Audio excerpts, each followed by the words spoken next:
A biblical perspective on life, culture and current events. This is 2020 on Vision.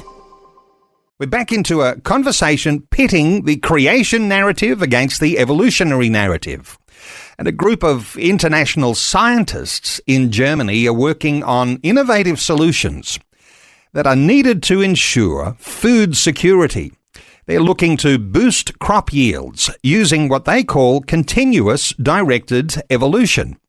They look to lengthen the lifespans of some enzymes, allowing more energy to be directed towards plant growth. And they're calling it evolution in a very compressed time frame, suggesting that they can complete 120,000 years of plant evolution in the laboratory in just a few days. So what does the creation perspective say about so-called advances in plant science? Can plant science point us to God as creator? And what do creationists say about innovation and the manipulation of genomes for increased yield? Well, we're back today with John Mackay, the creation guy. He's the founder of Creation Research, the Brisbane Creation Discovery Centre, and the Aussie Creation Museum Jurassic Ark. John Mackay established and directs the Jurassic Ark Museum at Bells Bridge in Queensland, where visitors and students can excavate fossils and view dinosaurs and displays. John's the author of more than a dozen books now, and he is our special guest. He's in the studio. John Mackay, a special welcome back to 2020. G'day, Neil, and no, we haven't dug up any fossil tomatoes at Jurassic Ark yet, but we have dug up one giant bunya seed. So bunya plants used to be much bigger, so I'm not surprised that some of the tomato plants we can already grow, because I know you didn't know this when you asked me to do it, but I've been growing tomatoes, or tomatoes as we Aussies call them, since I was a kid, and my best result so far is one that went from the floor right to the ceiling of my storage shed. So a good 12 or 13 feet tall, not the biggest one in the world, but it simply was fed and looked after really good. Okay, now tomatoes obviously are going to be important for this conversation, because if we're talking about plant biology and plant science and crops, and we all know that you can buy a whole variety of different tomatoes when you go to the supermarket or to the fruit shop. So tomatoes have been something that I guess scientists have been experimenting with for a long time, and they've discovered that they can actually enhance the tomato and make it actually better than it was. Well, for those of you who don't know much about tomatoes, they're South American in origin, and when they were first brought by the Spaniards to Europe, they were disdained because they were red. And I used to run a survival club, Eat Red, You're Dead. A couple of exceptions, strawberries and tomatoes. But nobody knew about the tomatoes because they were brand new in those days. So for a long time, nobody touched tomatoes or tomatoes. Finally, they did catch on. But many of the ones we do grow, see, I bought you show and tell here today, so you take one of these ones, mate, and you can chew on that if you like, or you can look at it, because many wild tomatoes are only that small. Some are even smaller. Okay, this is just a little cherry tomato. We know this is a cherry tomato. Yeah, that's right. Oh. Or a baby Roma too, you can call them all sorts of things. They are sweet, aren't they? Beautiful. Now, if you have a look at the whole family, you'll understand why people shied away from them, because we have a native tomato here in Australia, which is black. Now, eat black, you go back. Right? It's many of the black tomatoes have got a toxin in them. Many of the potatoes which are related to them. You know, if you grow your tomato plant, and I'll give this for the way of our listeners for background to get people to understand how hard it was to get tomatoes accepted. You grow potatoes, which have been around since Francis Drake or somebody else bought them from South America too. If you pick the root part, the potato tuber, and you leave it out, it goes green. Now, if you eat too many of those green ones, you'll end up dead too. That green stuff is called solanium, hence the whole family, tomatoes, potatoes, etc., are called the Solanaceae. And anything with that stuff in it can be bad for you. Eat it fresh, eat it white, don't eat potatoes green. But if you pull up a tomato plant, you'll also notice it's got white nodules on the roots. But in the case of the tomato, we bred for the berries, which is what tomatoes are, not for the nodules. Okay, so they're all the same. Potatoes, you've got green berries that look like little tomatoes, rock solid. You wouldn't want to eat them. but the tubers are what you dig up. So that whole family includes some incredibly nutritious stuff, but unfortunately some bad guys too. Hey, as a complete aside from our conversation, I'm just reminded that tomatoes are considered to be a Christian fruit. I don't know whether you're across that, but if you cut a tomato in half, usually you can see the image of a cross. And a little while back, there was some controversy going on in some Muslim nations that this is Christian fruit, because when you cut a tomato in half, you can see a cross in the centre. So you might like to try that when you're getting some salad together for lunch and check what's inside your tomatoes. You might find a Christian cross in there. You might too. Just make sure it's not black and all of those sort of things. You'll find that the shapes inside the fruit, even though technically we call it a fruit, it's actually a berry, right? So when you look at the tomato itself, the red on the outside can symbolic blood. It can all sorts of Christian symbols go in here. But the fact is, we delight in tomatoes today. And one of the things I've done, I gave you a very tiny piece of fruit, and I have grown tomatoes ever since I was a kid. And here's what I've noticed. You can start with those little ones. Here, take another one and tell me what's different about this one. You can get to taste it, but you can also tell me what its colour is. Okay, well, this one is a yellowy orange. Okay, I'm going to have a taste. Okay, go ahead. Because what you find is they have variations in them naturally, in size and in colour. Now, what this paper is talking about, 120,000 years of evolution in just a couple of weeks. Well, we've seen every possible variation in the tomatoes that you want to name, and what they're trying to do is mimic that and speed it up. Now, we are not causing anything to evolve. We're just taking advantage of what's already there. Now, when I was first amazed by this, I saw my little cherry tomatoes, the tiniest ones. Yep. You can pick a handful of them and throw them in your mouth, provided you skip the bugs and things like that. But every now and then, two of those cherry tomatoes will grow side by side and merge into one another. And then sometimes three of them will do the same. And all of a sudden you see a baby heart, the beef heart tomato. Yeah. And in reality, hey, we could take that one now and breed from that because it doesn't divide into the separate little ones. Now, what they're talking about is 120,000 years to try and achieve that. Two things. Number one, they made up 120,000. We have not got records of breeding tomatoes except after the Spaniards came back from South America and bought them there. So you can give us a couple of hundred years of what we've actually seen. And in that time, we've seen all the variations possible without bothering to do the fancy genetics to try and speed it up.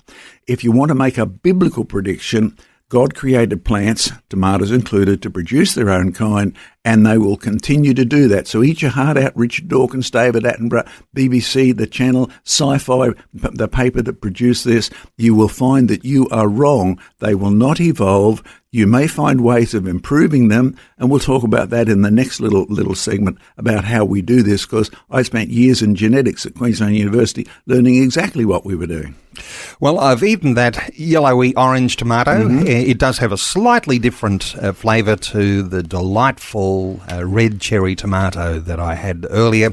It is delicious and grows the same way, but it's a different variety. And so this experimentation with these varieties, when you've got scientists in a laboratory, the fact that they are there, they're looking to enhance the crops.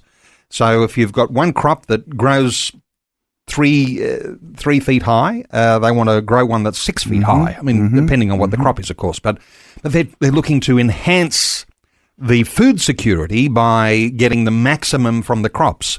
So they think that they are undertaking an evolutionary process or speeding that up. What are your thoughts here for the idea that they might be trying to speed up an evolutionary process? Okay, well, while you're eating this black one, didn't you say those ones are dangerous?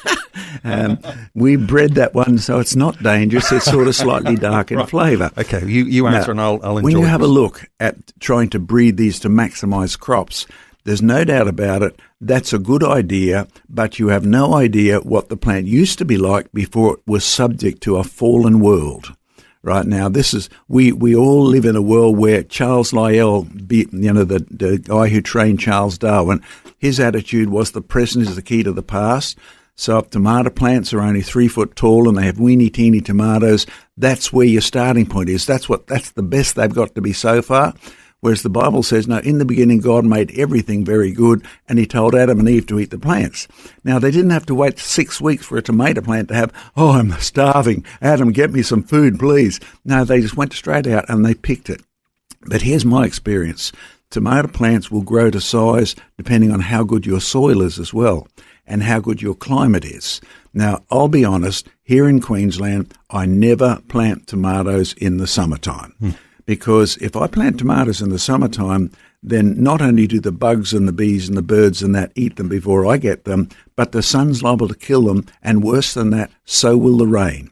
I don't know if people have noticed here, but if you have rain any time in the year, heavy rain destroys tomato plants, bruises their leaves, and all the fungus and that are floating around will actually get in those damaged leaves, because tomato leaves are beautiful and soft, and if they get underneath, then they will breed, and the next day all of your leaves will hang down, and then whoop, that's it, that's the end of your crop. Now, in a perfect world, you would not want rain, but that's what the Bible says it was like. Genesis chapter 1 and 2, and it did not rain. The first rain recorded is Noah's flood. After that, tomatoes ran for a hard time, unless you have a glass house or some way to protect them. That's why when I wanted to test how big I could grow my tomato plants, I put them underneath the overhang on my office, and I grew it up one of the steel supports that held the shed up. I tied it to the steel support so no heavy rain could get on it, and I finally gave up when it poked up over the roof. Here we are, 12 feet tall, a beautiful big tomato plant, and it would have kept on going, except it was now exposed to the sun and to the rain. So what you find is the scientists who assume that their 3 foot tall, 1 metre tall tomato plant is the best it could be, and anything they would do can improve it, is talking through their nose. They're ignorant. They are starting with man's view of nothing to nature instead of God's view from creation through sin down. Well, I've tried the black tomato, and I must say it is absolutely delicious, and I'm still alive. So I'm living to tell if there was some problem with the black tomato. Hey, John, the thought that these advances in plant science, alignments with evolution that scientists like to say, I wonder if we've got a brief thought here around the Christian response when people think that they are maximising an evolutionary process, compressing a time frame, making things accelerate. What's our response as believers? Okay, your first response is to point out that this is not happening by accident. Here we have an intelligent scientist who spent 30 years at university learning how to shift genes around that don't happen by accident, right? Learning how to insert them so they would continue to work, right, and not just fall out because they got put in the wrong place. It's a process that involves non-chance. This is a directed process, and yet that whole paper which you sent me is all about improving the results of chance random evolution. When you look at the DNA of tomatoes and the others is anything but chance. I remember, as I said to you before, I spent 3 or 4 years at Queensland University pulling things out of bugs and checking how their DNA went together and all of that. And you've just got to say, wow, this is an absolutely phantasmagorical alphabet that works not by chance. And one of the things we've discovered is if you rearrange it, there are some rearrangements that just won't work at all. Right, so it's like if you had A, B, C, D, E, F, G, and you all of a sudden chopped it in half and turned both sides backwards, okay, nobody can read that, it doesn't make much sense. But if you just shift one of the letters, A, from the first to the second, instead of going A, B, it might go B, A, and B, A says ba, right, and A, B says ab, so it still makes some sort of sense even to the plant.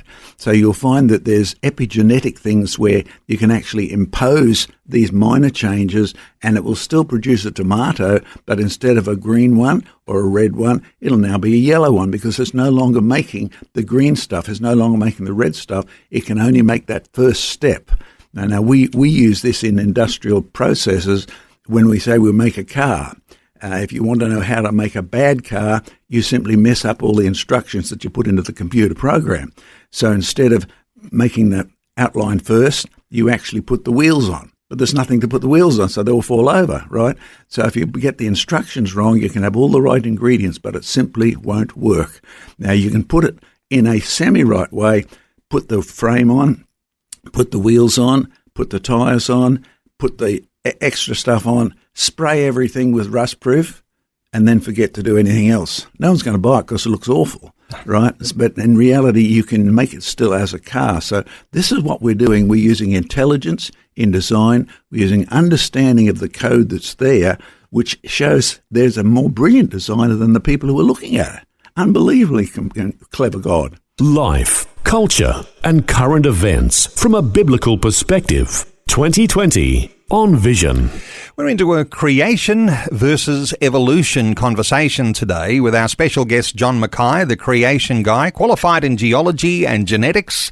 And as you've heard, he's a keen gardener and loves to grow tomatoes. So when we're having a conversation about scientists who claim they can complete 120,000 years of plant evolution in the laboratory in just a few days, we've got some great insights into that. So our talkback line is open.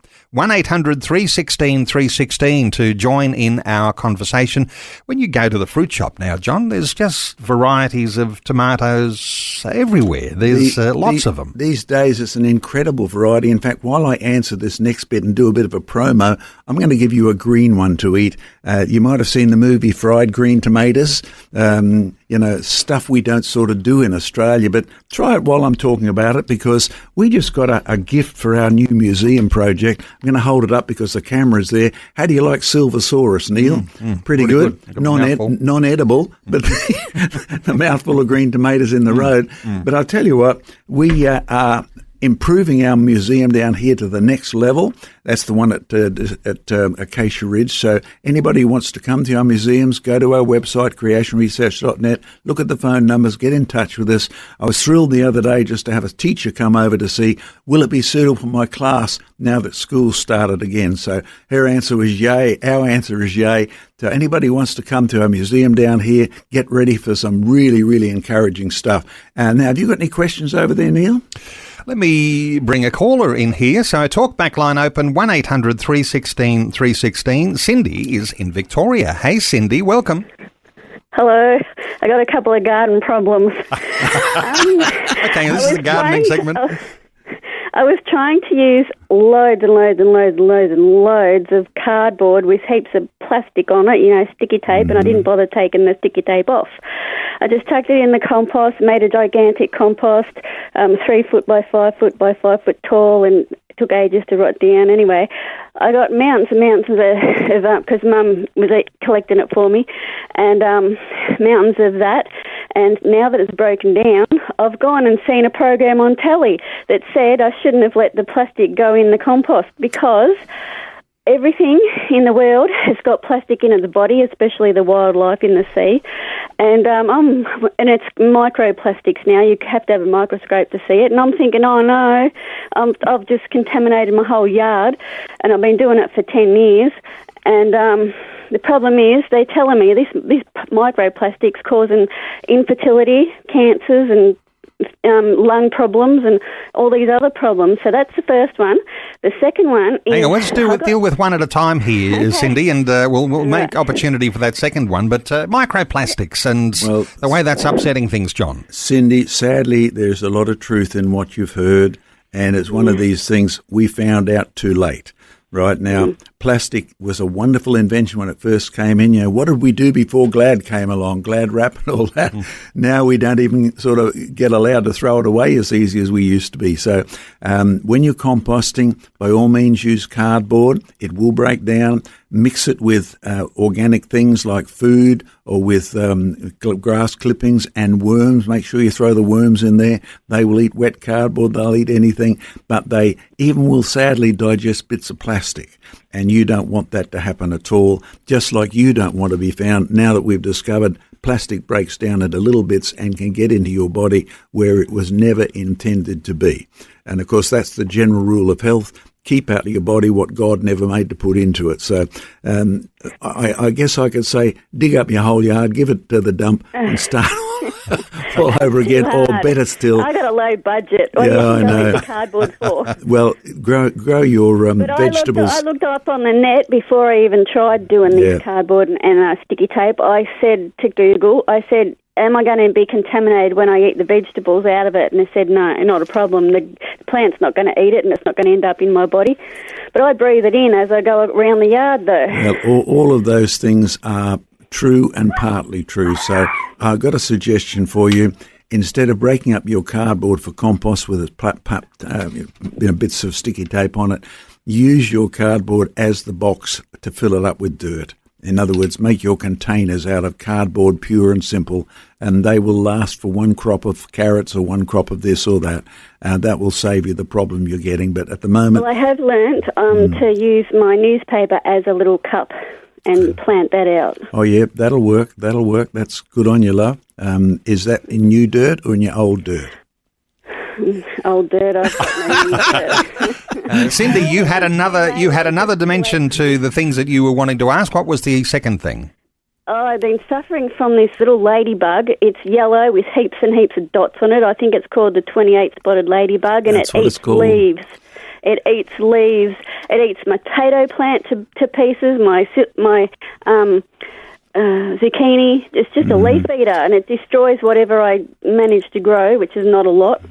Right. And all my pumpkin leaves as well. It has got that reputation, and we haven't won against it ever since Adam sinned. Yeah, what's the answer? Is there anything that eats it? The ducks and chooks won't eat it because you squash it and it's stinky a little bit. It is, I'm afraid. Chickens and ducks have got as much sense as you and I have, so we don't eat it either. And they're too hard to pick off because there are hundreds of them. They are, but here's a solution for you if you can afford it. Now, since you sound like you're on the edge of finances, if you grow your vegetables under a cover, such as a net or a wire that's got smaller, like wire mesh for doors, that will keep your 28-spot bug out. Nothing else will. Okay. That's too hard. My whole front yard and backyard was meant to be a garden. I know, love. We live in a world that's... It's not a tiny little thing I'm managing. It's everything. I know. I'm starting to cut down on it. Yesterday I got rid of all my pots. It'll always dry anyway. But Yeah. Hey, Cindy, thanks so much for your call. And you've turned this into a gardening segment for us. And just when I thought we were talking dinosaur bones and mutations and all sorts of things, creation versus evolution, we've got a gardening program happening here. But thank you so much to Cindy in Victoria. Our talkback line is open on 1800 316 316. Let's take another call here. Let's see. James is in Kyabram. Hey, James, welcome along. Hey, Neil. Hey, John. G'day, mate. How are you down there? What are your thoughts?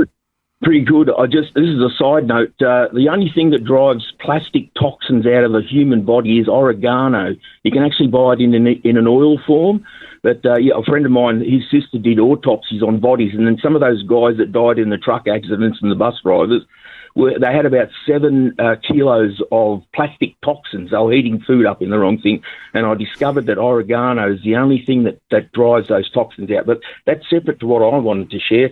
I was fascinated with you were talking about the large plants. Mm-hmm. And we think of the Israelites as they were carrying that bunch of grapes back. But the thing that I've been reflecting on as you were sharing was the revival that happened in Longa, Guatemala, where they had a revival. There was a lot of drunkenness and witchcraft and all these kinds of things.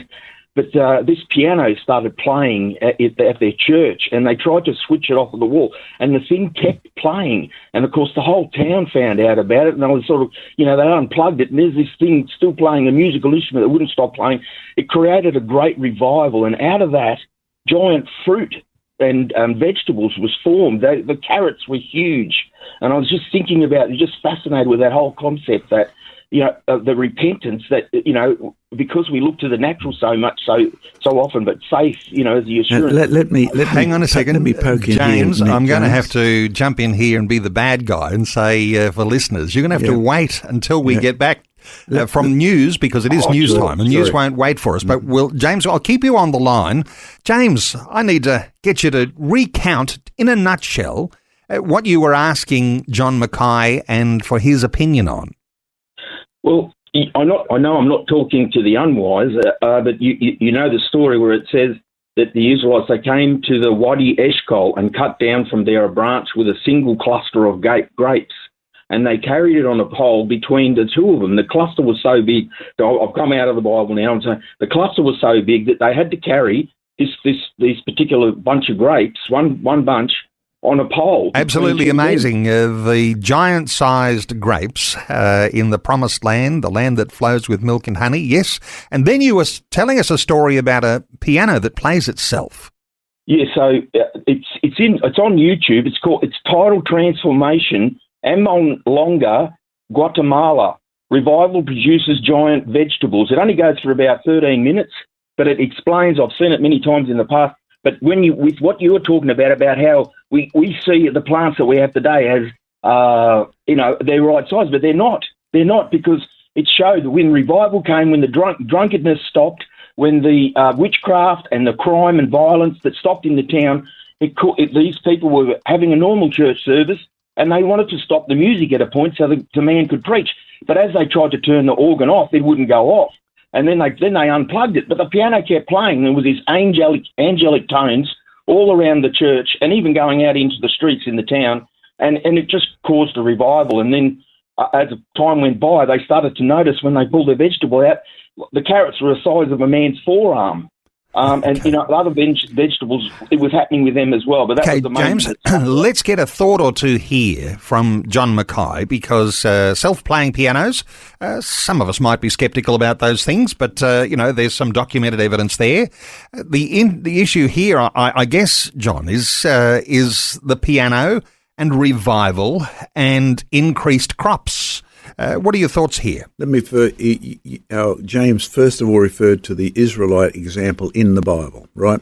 Testified to by God, by Moses, etc., that they had a giant bunch of grapes. It took two of them to carry it out as the spies came back to do a report on how great this land was, covered in milk and honey. I always thought it must have been a slippy, sticky place.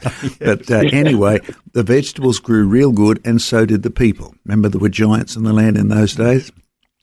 Now, if anybody out there who thinks this is just Hebrew exaggeration, you need to come to grips with the fact that the current Hebrew tourist board, the Israeli tourist board, their logo is two men carrying a big stick with one giant bunch of grapes on it. Now, I don't mean a giant bunch just by itself. I mean a bunch of giant grapes. So that's the official logo of the Israelite tourist board at the present time, or at least the last time I looked at it.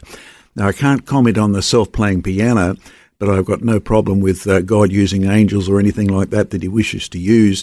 I ceased being a skeptic ages ago, and am wide open to God being free to do whatever he wishes in my life, in other people's life. But I can tell you one thing. When drunkenness stops and people's attention gets back to doing what God told them to, it's not just the vegetables that are blessed, it's everybody in the family that is blessed.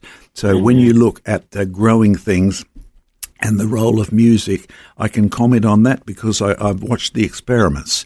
You will discover, and I speak now as a musician, right? I used to lead a music group, and I come from the days of, Elvis Presley, rock and roll and all that sort of stuff. You're showing your age. Yeah, I know. And even the Beatles and heavy lead metal and all that sort of stuff. And it simply is a fact that if you play bizarre music to vegetables, they hate it. They really they repel it. They shrink. They cannot cope with really bad music. But if you start playing beautiful music, lullabies or gentle music or very attractive music, well composition, they benefit greatly. Now, I'm not surprised if you go outside and you turn your radio off, pull your earphones out and just listen to the bird song. It's beautiful music. Even when the wind blows and it blows through the trees, you get a soft lullaby coming through the leaves. The vegetables can pick it up somehow. I can't imagine carrots with ears, but I do know they can sense sound waves, right? And the worst sound waves make them shrink. The best sound waves do make them grow. So there is a factual side to that story, even though on air, but neither Neil or I can verify this self-playing piano at the moment. People can go and look at that video by itself. But in reality, never underrate God. God is capable of doing anything, and including these scientists we're looking at the moment. The silliest thing they've said is they can improve or beat 120,000 years of evolution in just a couple of days. If you analyse what they've done, they've turned tomatoes into tomatoes. They've turned them into better tomatoes. Well, God did it from nothing right in the start in less than 3 days, right? So they are at the very best, they are mimicking what God did because they're made in the image of God. They're thinking it through, they're seeking to solve a problem, and they're creating it, and then they're boasting that it's evolution. What idiots, right? What idiots. And that's all I've got to say about those guys. There's just, they don't deserve any other comment except what idiots. Okay, James, any thoughts further from you? I was thinking about you saying about transcendency, which is outside of its normal limits, and I thought that's the thing that starts off in the on YouTube is transformation, transcendency out of transformation. That is very interesting. I haven't got the understanding of the name of that place where they got the grapes from. I do have it written down here. I don't know whether John knows the name. Wadi Eshkol. I'd like to know what that means. I'll have to look it up after. I haven't got my concordance here right now. But, Wadi is just like a rivulet, a small river, usually dry. And then the next part is the name. So it's usually a dry land, and that they come out of the dry land. Well, it is dry now. It probably wasn't dry when the Israelites went there. Right. Wadi just refers to a gully or a cut in the land. Revival came there as well. The bravery of the spies. That's great. No, that's great. Just that whole, I didn't really understand transcendency, so it's just a fascinating topic. So thank you. Wonderful stuff, James. Thank you so much for your call. Our talkback line is open on 1800 316 316. We'll take another call in just a few moments.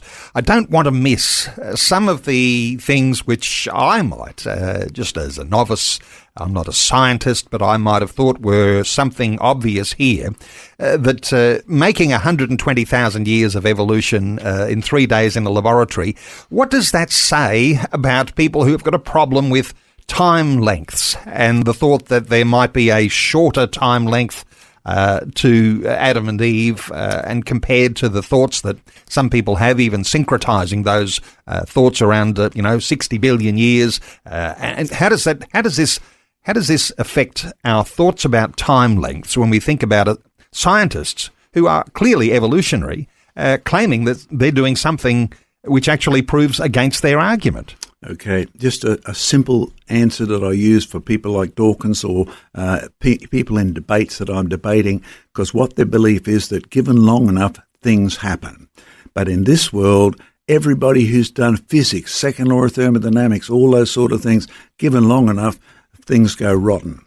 Given long enough, things break. Given long enough, things fall apart. The real world goes from good to bad to worse as you watch it and you let it do its own thing. Now, I said that deliberately. Evolution is a theory where matter and time and energy do their own thing. And if you want to be scientific, leave them alone and they go to pieces. It's as simple as that. If you want to put intelligent design into it, the smarter you are, the faster a job gets done. Don't forget it, right? The smarter you are, the faster a job gets done. Put an all-powerful, all-intelligent God in charge, and he doesn't even need 3 days, right? He can do it in less than 3 seconds. In fact, he can do it in one word, like when he said to the ground, bring forth. Well, I guess that's 2 words. But up pops the green tomatoes, up pops the red tomatoes, whatever colour he wanted them to be. The colour and everything is already in place. He did not take time. It took a process. So I'll repeat that again. It's over and over again in our museums. Bring your kids to look at them. It does not take time. It takes a process, and process is not self-generating.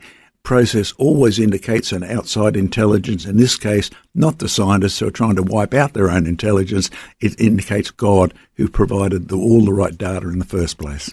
Our talkback line is open on 1800 316 316. If you've got a question or a comment about our conversation today, you might even have a critique, you'll be welcome to call through as well. 1800 316 316. Let's take another call. Mike is in Tasmania. Hey, Mike, welcome back.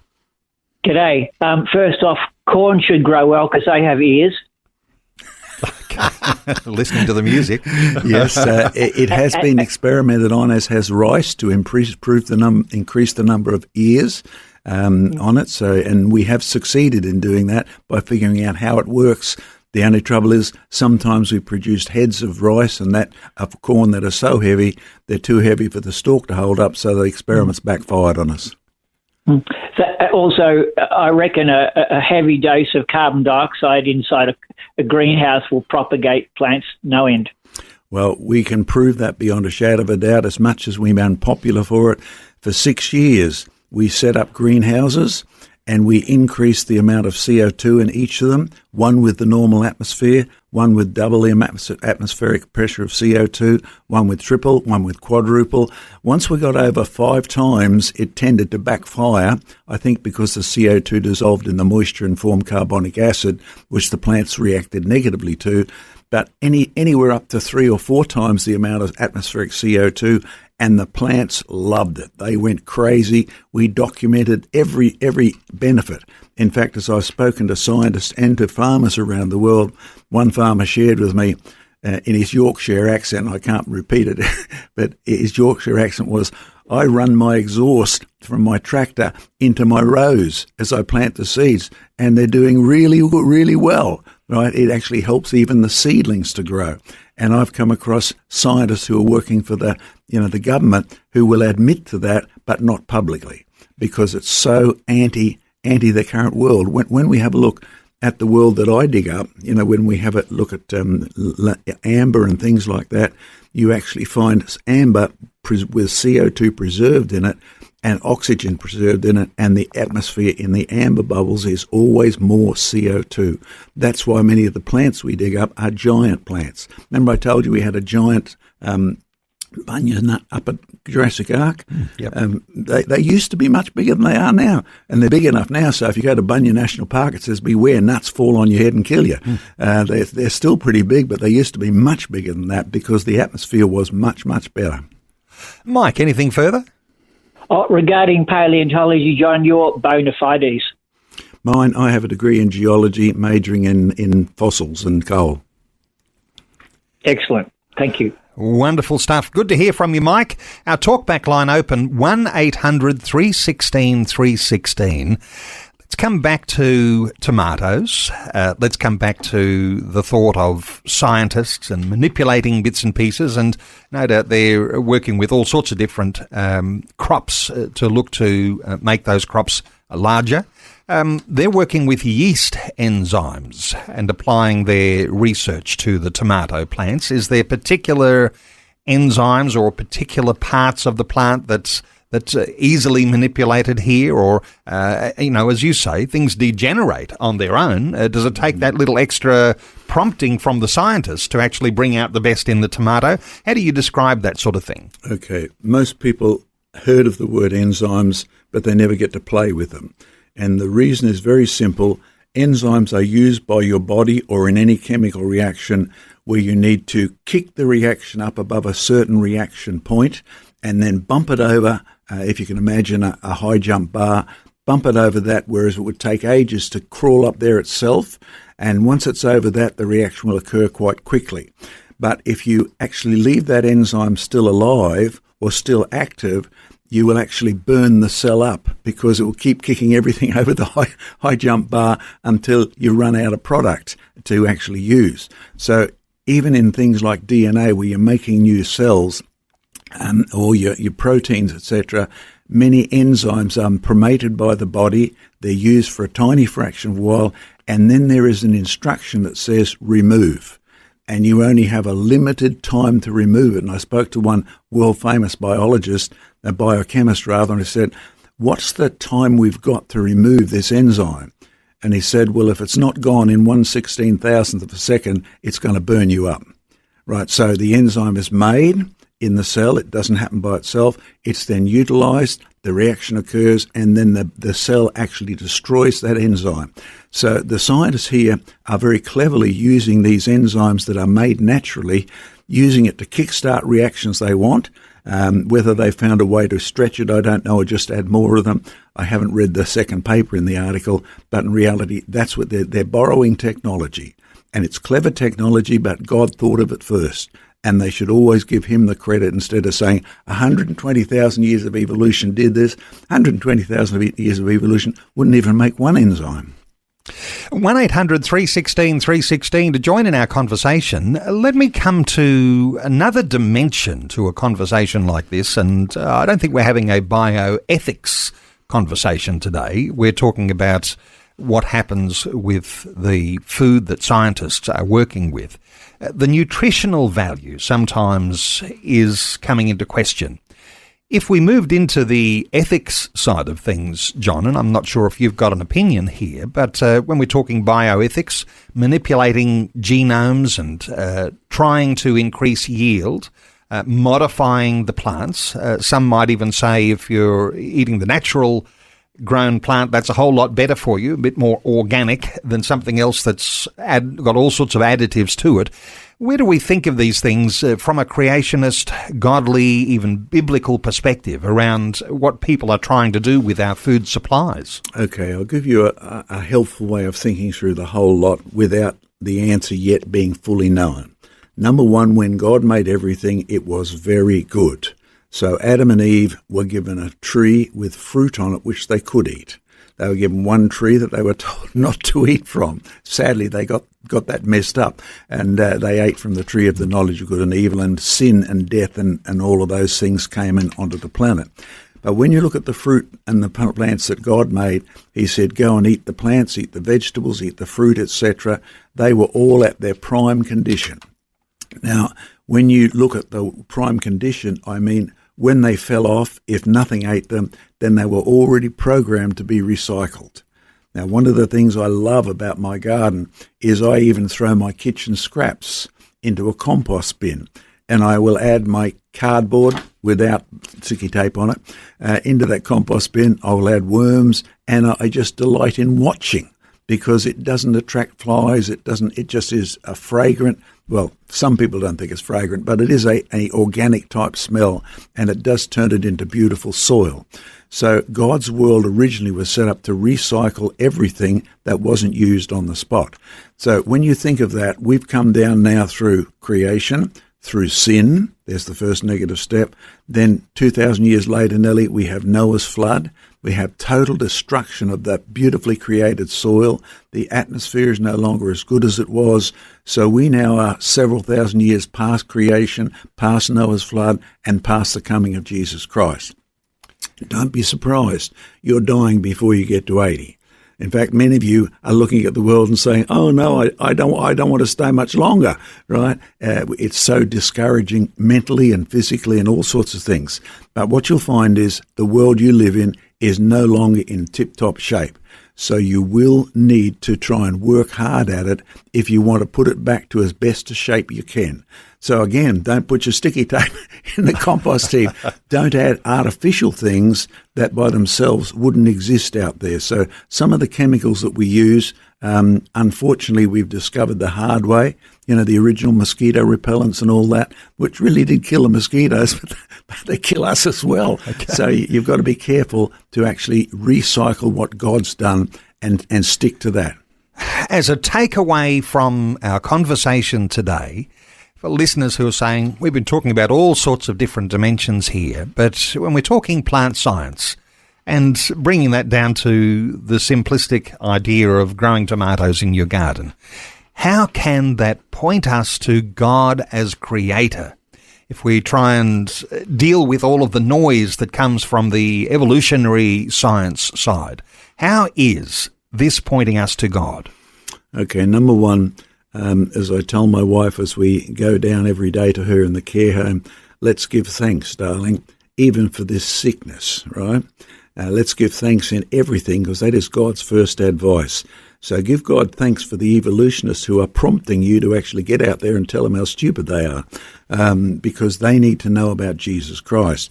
And give thanks for your tomato plants, even when they don't turn out like you want, but of course make sure you remove the sticky tape, and there's a start. And when you get to the plants themselves, make sure every bit of treatment you get is to benefit them as well. Now, I say that seriously, because your garden should grow to benefit the garden, not just you. So we're all in this together. So have a big picture, and one that begins with, in everything give thanks, for this is the way of the Lord Jesus Christ. So there's my starting point, and use that publicly in the presence. I mean, when I'm down at the care home in front of a nurse, I will say, "Oh, my wife and I are praying together." Right? Don't be ashamed of acknowledging your dependence on God, the Creator. Okay, we've got to wrap up our conversation. John Mackay, the creation guy, and I could rattle through a whole bunch of things here. Of course, he's the founder of Creation Research, the Brisbane Creation Discovery Centre, and you can make an appointment and take a group along there.